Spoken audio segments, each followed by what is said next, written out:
Yo, it's Drizzle. Man, back when Palworld first dropped in early access, it was a total mixed bag for me. On one hand, it was absurdly fun. You had guns, pals working factories, and a massive open world to mess around in. But on the other hand, let's be real for a second, it definitely felt unfinished. The pathfinding was wild, bases were constantly breaking, and after a certain point, you kind of hit a wall. So when I heard that the definitive full 1.0 update was officially dropping, and better yet, that it was a 100% free update if you already bought into the beta, I was stoked. We are so back. And honestly, so far it feels like much of the same core game we fell in love with, but definitely with a much needed layer of polish. I'm actually having a blast with it again. So today I wanted to dive in, break down all the major changes I've noticed, and share my thoughts on where the game stands right now. Without further ado, let's get straight into it.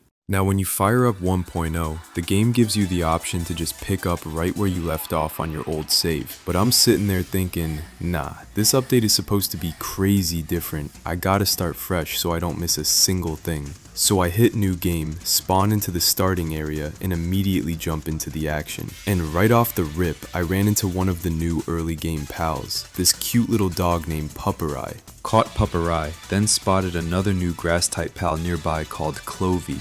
Life was good. I was ready to sink 6 straight hours into building up my fresh world. And then, black screen. My dang game shuts down. Now look, to be completely clear, this was zero fault of the game. My PS5 is just honestly fried and overheats like a meffer every single time I try to run anything demanding on it lately. So my dreams of playing through the whole update firsthand were cut short real quick. But you know how we roll. I wasn't about to let that stop me. I ended up spending the rest of the night watching full, clean playthroughs from other creators and piecing together my own opinions on all the new content. So seriously, major shout out to anybody out there who posted a clean, no commentary gameplay video of the 1.0 update. You are honestly a real one. Anyway, while spectating all this 1.0 footage, the very first thing that jumped out at me was the base building and pathfinding overhaul. If you played early access, you know the nightmare back then. When you'd leave your base for 20 minutes to go farm bosses, you would come back and half your workforce was starving on top of something or trapped inside a whole cliff. In 1.0, Palworld developers finally addressed the AI pathing in a big way. Pals actually navigate around walls and terrain now instead of wedging themselves into corners like clueless toddlers.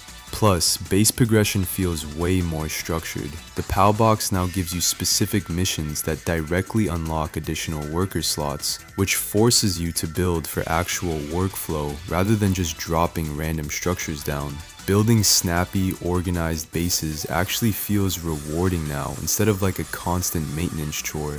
Next up, let's talk about breeding. Because if you were a hardcore Palworld player before, breeding was basically the entire endgame. In 1.0, they made 2 huge changes here. First is the new mutation mechanic. Before, breeding was super predictable. Roll 2 parents, pass down the passives, done. Now, every single egg has a small chance to hatch a mutated pal. These mutated pals come with boosted stats and unique passive traits you can't get anywhere else. It gives min-maxers an actual reason to keep breeding even after they think they've hit a perfect roll. On top of that, they added the awakening system for endgame progression. Once you get into the endgame, you can collect radiant gems to awaken your pals, pushing their power stats way past the old limits. And shout out to Pocket Pair for this quality of life change too. You used to have to catch 12 duplicate pals just to maximize your catch EXP bonus. In 1.0, they lowered that to just 5. I guess that alone is supposed to make early and mid-game progression feel so much smoother and way less tedious. I don't really have an opinion on this because I never really used these features before, but it's worth mentioning.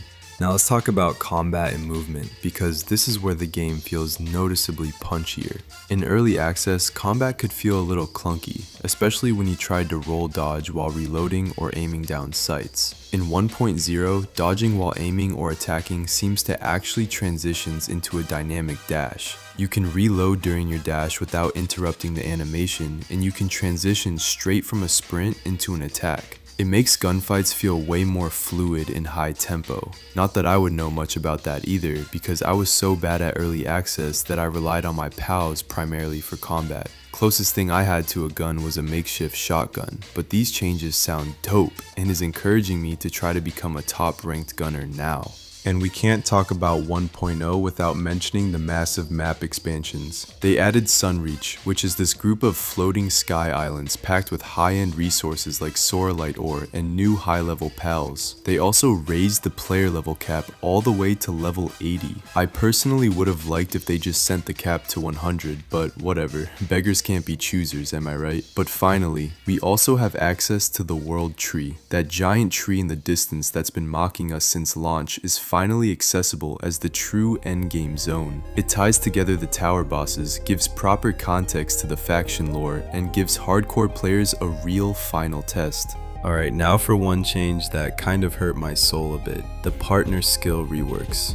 In 1.0, Pocket Pair went back and rebalanced a bunch of partner skills, putting hard caps on skill stacking and clearly listing out the exact percentages on the UI. Which is great for clarity, but man, look at what they did to my guy Nox. Back in early access, Nox had that sick ability where, as long as it was in your active party, it turned all of your player attacks into dark elemental damage while boosting your output. It was an absolute staple for dark type player builds. In 1.0, they reworked how element conversions and partner skills interact, so that insane dark synergy isn't quite the same auto-pick meta option as before. Is it healthier for overall team variety? Honestly, yeah, but as a former Nox enjoyer, I definitely felt that one.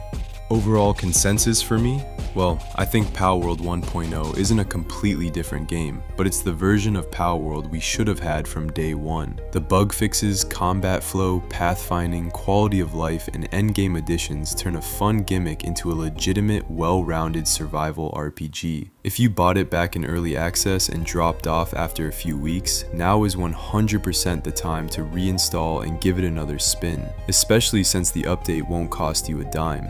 Now I want to hear from you guys down in the comments. Have you jumped into 1.0 yet? Do you have a favorite new PAL or feature so far? I know the community seems to love Selene and every other new feminine looking PAL from this update. Anyways, feel free to drop your thoughts below. If you made it this far, might as well hit that like button, subscribe to me, and I'll catch y'all in the next one. Drizzle out.